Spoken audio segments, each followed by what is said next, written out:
Hello, today I've got Evan Reif with me. Evan is a writer, regular writer for Overt Action magazine, which is a highly regarded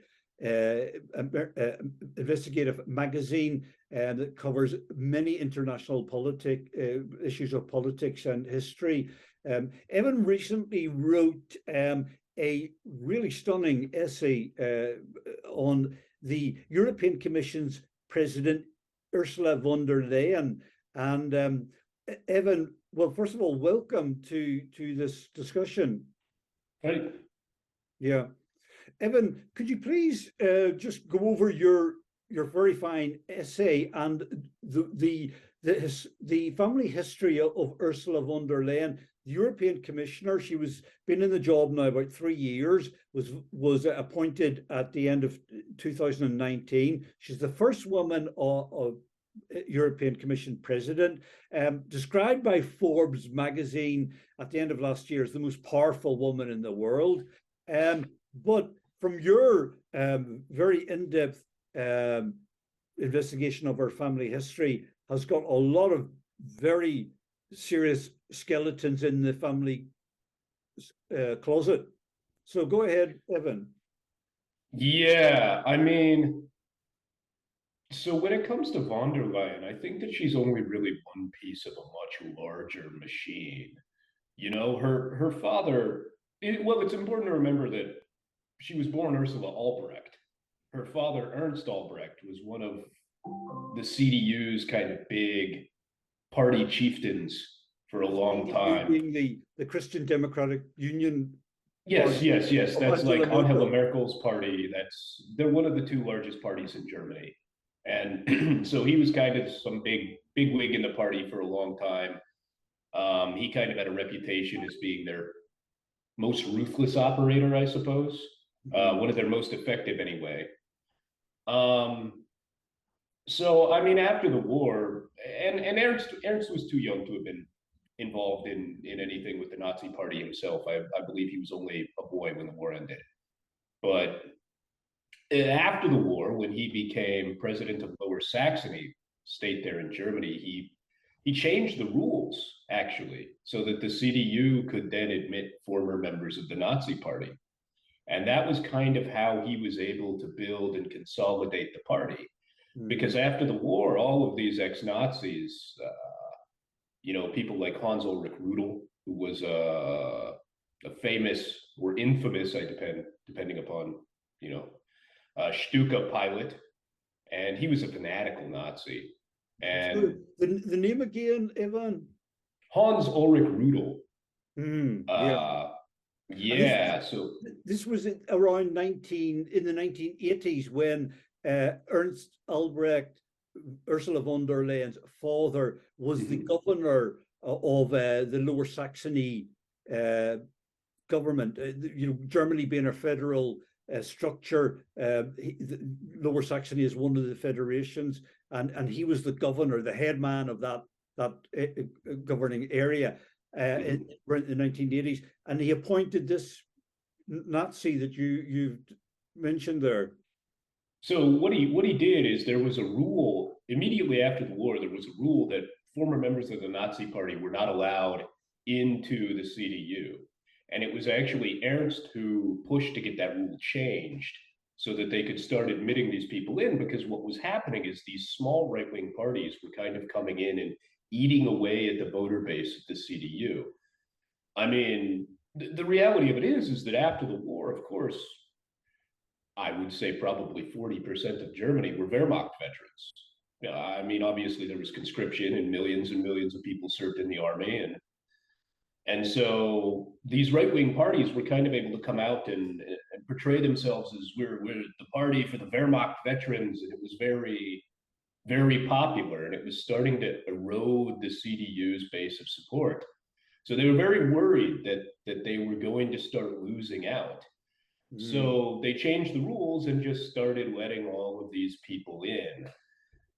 I mean, the rules had always kind of been flimsy, because it's an interesting thing after the war, isn't it? Because suddenly as soon as the war ended, everyone in Germany immediately came out and said that they hated Hitler and had no idea what he was doing, and no one supported him, which is very interesting because how did all of these things happen if no one supported him? But when the Americans ran the country, you wanted to come out and say, oh, no, no, no, no, no, I had nothing to do with it. I had no idea. Mm. But And you mentioned in your essay, this terrific essay that was published in Covert Action magazine, and I can only recommend anybody to read it if they haven't already.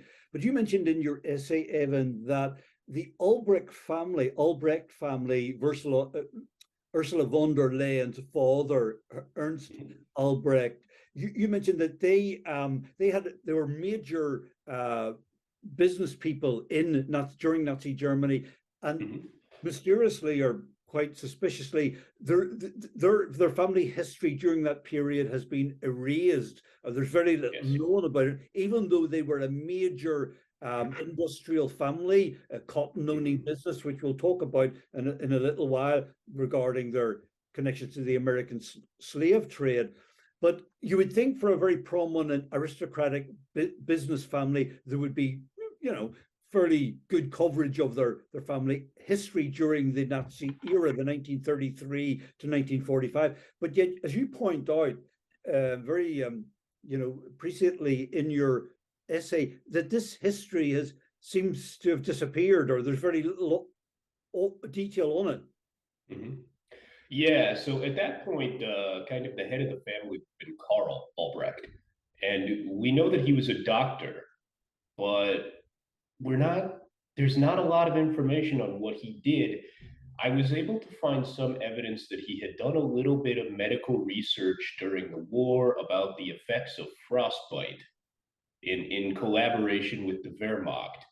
But other than that, you can't really find much on him. And it's interesting because it's not just the Albrechts either. You find this with so many kind of aristocrats all throughout Europe. There's this mysterious gap in their legacy. And, it was the fact of the matter is that Nazism was very popular for these sorts of people. You saw it in the UK, you saw it in France, you saw it all over. The aristocrats tended to support the Nazis because obviously the aristocrats had money, and the Nazis were very, very good for business with these endless contracts and free slave labor and things like that. I mean, they made a lot of money, and they kept all of it. And this Ernst Albrecht, Ursula von der Leyen's father, who was the governor of the Lower Saxony region for over a decade, as you pointed out, he packed his administration with former Nazis or Nazi agents or Nazi officials. I mean, one man that you mentioned is Hans Puvogel. Hans Puvogel was a lawyer for the Third Reich, who used his legal knowledge or his legal expertise to try to formulate a legal justification for the final solution. That's correct, Ivan. Yeah. And he was an interesting guy because during this whole era, he maintained that he had no ties with the Nazis whatsoever. And he was just in a small right-wing group, and nothing ever happened. Nothing ever happened. And then finally in 2012, long after all of these people have retired, and when they're at the point where it really doesn't matter much anymore, Lower Saxony Parliament finally releases the documents, which it had the entire time, proving that, yes, he was, in fact, one of the jurists within the Nazi Party. He spent his entire career kind of formulating these justifications to exterminate Jews and things like that, and handicapped people. This is the man, Hans Puvogel. I'm not sure if I've got the pronunciation, but he was appointed by Ernst Albrecht, Ursula von der Leyen's father, the governor, as part of his cabinet, as the other man, Minister of Justice. Yeah, Minister of Justice, and so these are just I'm just trying to give some definite hard names information that this administration of Ursula von der Leyen's father's Lower Saxony government was packed with former Nazis. Yeah. Ivan, just let's go. If that's not sort of quite arresting in itself, the history, the German side of the family, but you also came up with some very shocking details on her American side of the family. The Albrecht family were married into cotton and slave owners in South Carolina, in the United States. Well, before the United States was formed, I suppose. Can you tell us a bit about that family tree? Yeah. So the Albrechts, back before Germany was even founded, when it was still the Holy Roman Empire, they were kind of the customs enforcers for the emperor. And they used that to dominate the cotton trade. And so it was with that trade in cotton in Germany that they started to make connections with the American South, which is where they were getting most of their cotton from. And eventually, yes, they married into the Ladson family out of South Carolina. And I believe that this was in the early 1900s. So it's not like this was 200 or 300 years ago. You know, the connection is relatively recent. And the Ladsons were, through marriage, they were also one of the largest slave-owning families in North America. One of their ancestors, in fact, he was a captain of the slave trade himself. They called the ships Guinea Men, and he made dozens and dozens of voyages to West Africa. And I mean, it's important, I think, is kind of as history is passed on, and particularly in America, we don't like to talk about this very much, but the actual horrors of what happened in slavery. I mean, we kind of have this sanitized image of it. But what really happened is that groups of armed thugs went around and kidnapped these people, put them into chains in their ships, packed them in there so tightly that they often died of suffocation on the journey, and then took them to places like Barbados, took them to places like South Carolina, and sold them and worked them to death. I mean, people were beaten and tortured, massacred. It was very similar to what the Nazis did. In essence, really, these people were worked to death. The only difference is that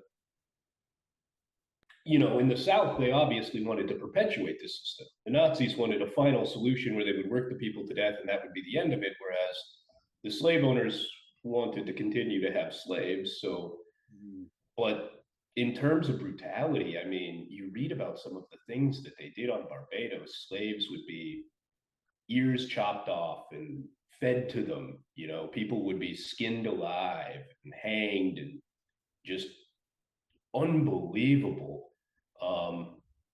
And that Barbados was kind of the British system. When you get into South Carolina, now that was kind of the transition from the British regime into the American one, but the systems didn't change all that much. And it was the same families responsible for most of this. They just moved on. And yeah, I mean, they married into this family. And I mean, again, Ursula didn't do any of this herself.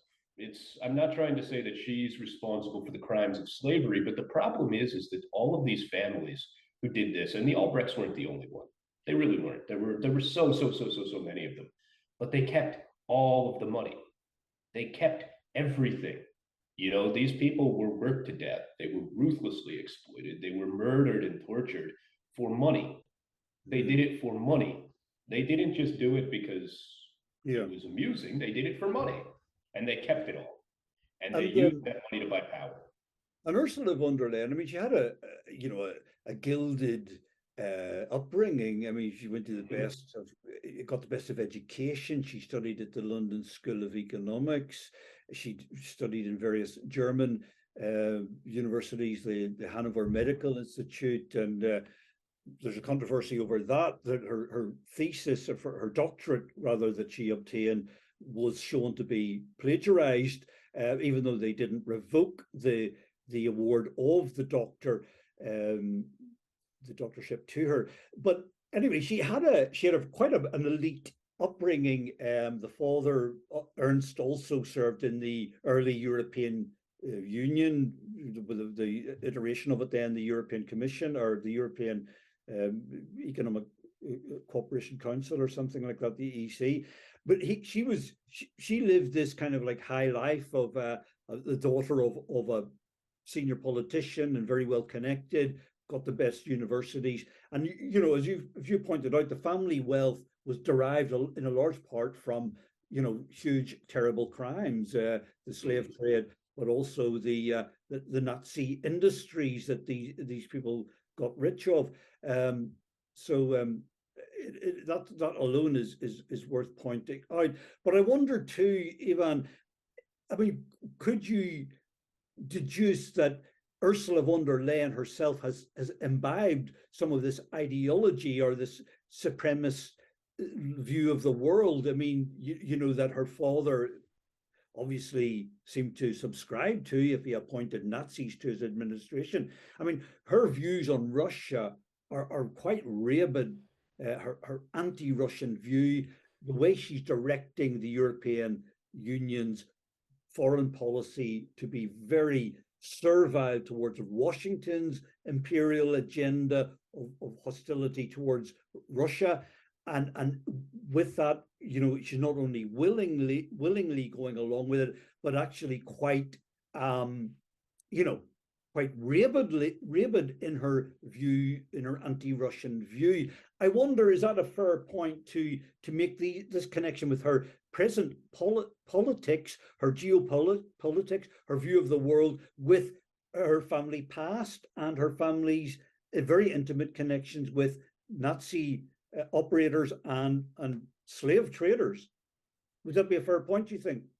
Yeah, I mean, my whole kind of take on this whole situation is that what we're seeing now in Ukraine is the culmination of a plan that's kind of been going on for about 70 years at this point.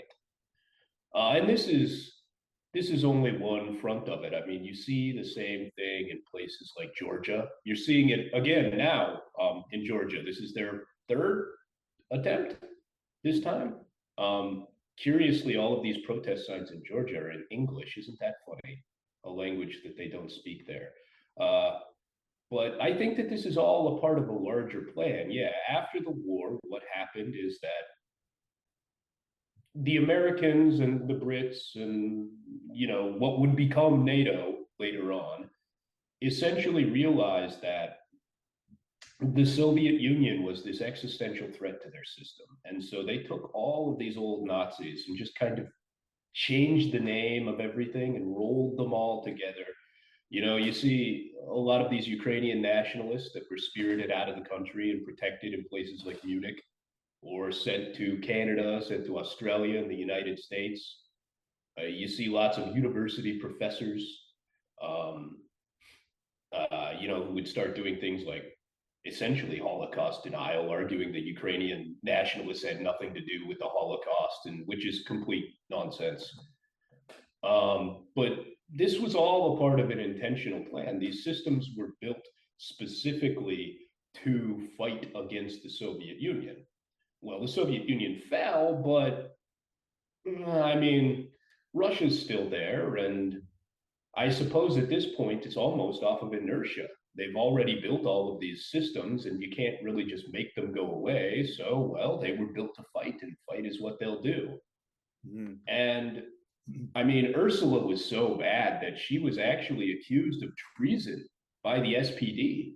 The SPD came out and openly accused Ursula von der Leyen of being an American agent of influence, saying that she was acting counter to the interests of Germany. I mean, it's important to remember that they say that, we can't visit the sins of the father on the daughter. Fair enough. Ursula von der Leyen, if you look at just her career, it's just been unbelievable corruption the entire time.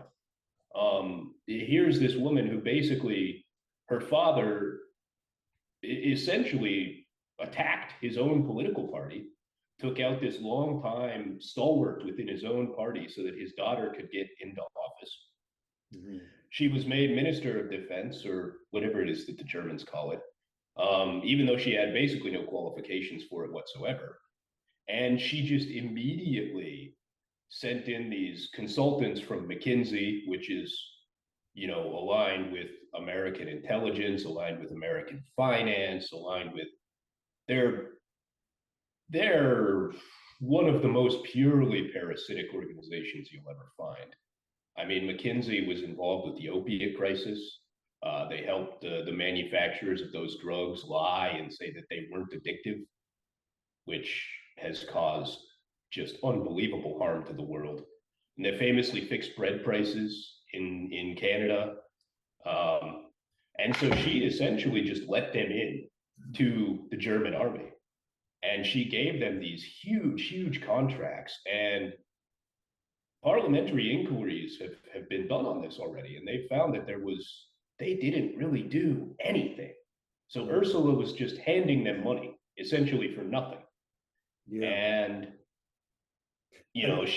she wanted more spending. That was always her big thing, is that they need more weapons. We need more weapons. The Bundeswehr is not large enough. We can't fight whatever enemy it is that they have, which is interesting because what enemy does Germany really have? Mm-hmm. I mean, who is it that the German army is supposed to fight? Yeah. There are no Russian troops coming to Germany. There are no Chinese troops coming to Germany. We need the money to fight the Afghans. Well, why? Why? I mean, what had they ever done to the Germans? And so she was building up this army for nothing, but it was basically just graft. It was basically just a way to launder money in through American finance, in through American consulting, and give them just billions of euros for absolutely nothing. And when they finally pinned her to the wall about it, and she was supposed to face parliamentary inquiry, she just destroyed all of the evidence. Mm-hmm. Now, the interesting thing is with this is, I think the reason why she moved to Brussels, because she was aiming to replace Merkel. That was initially what she wanted. She wanted to replace Merkel and be the next Chancellor of Germany, or to be General Secretary of NATO, which she still, I believe, is trying to do. But she went to Brussels because then she had immunity from prosecution in Germany. And now she's doing all of this to kind of rehabilitate her image. But Ursula von der Leyen is very much a story of a woman just failing upwards, because she has so many connections and so much money that she just keeps doing all of these things that would kill anyone else. But she can't fail because she is so entrenched. And her family has so much influence and so much money that it's just impossible for her to ever fail. Mm-hmm. And they just kind of keep kicking her up the road to try and get her out of their hair. And when it comes to her being the president of the European Commission, German parliament refused to even nominate her. She was undergoing an investigation at the time, and the German parliament flatly refused and said, no, we will not. She was actually appointed to the European Commission, to the presidency of it, without a single German vote. Yeah. That was basically almost entirely Macron was the one who got that done. And Macron is just infatuated with this woman, and it's kind of unclear why. I mean, I think that they both kind of serve the same master at the end of the day. Mm-hmm. And so I like to think that there was probably some American hand in there too, but at the same token, I don't want to take the agency away from the Europeans. They're perfectly capable of doing these things on their own without America's help. But yeah, so it's just been unbelievable corruption from her for pretty much her entire career. Yeah, Evan, that's really eye-opening work that you've done to reveal the politics of Ursula von der Leyen. The Forbes has nominated the most powerful woman in the world. is the head of the European Union. You could call it the European Commission president, the most powerful job. She's on a salary of something like €500,000 every year, which is more than what the American president receives. I mean, she is in the really prominent top job, and not even with a vote from the German people. It's quite astounding. And here we have somebody who is really very much formalizing and embodying a very anti-Russian policy, which is leading us towards a repeat of the Wehrmacht, the Russian, the Great Patriotic War, if it goes disastrously really long. So I mean, it's quite amazing, really, from what you've described, the way this is all shaped up. Evan, thanks very much. Again, Covert Action magazine. Yeah, you're a regular writer for that publication. Mm-hmm. Yeah. Yep, I've written quite a bit for them now. Yeah, I think I have about a dozen articles, something like that now. It's been weird because I think time has been so much of a blur for everyone for the past few years because there's been all of these things going on. But yeah, I think I'm at about a dozen articles for them now. So well done. That last one, your most recent one on Ursula von der Leyen, her family history, is quite a riveting read and really very enlightening as to what the politics are, how they're playing out right now towards Russia. So thanks very much, Evan, for your time and your great work. Hope to talk to you again in an interview. Yeah, okay, anytime. Evan. Thank you. Yep. Thank you. Bye-bye.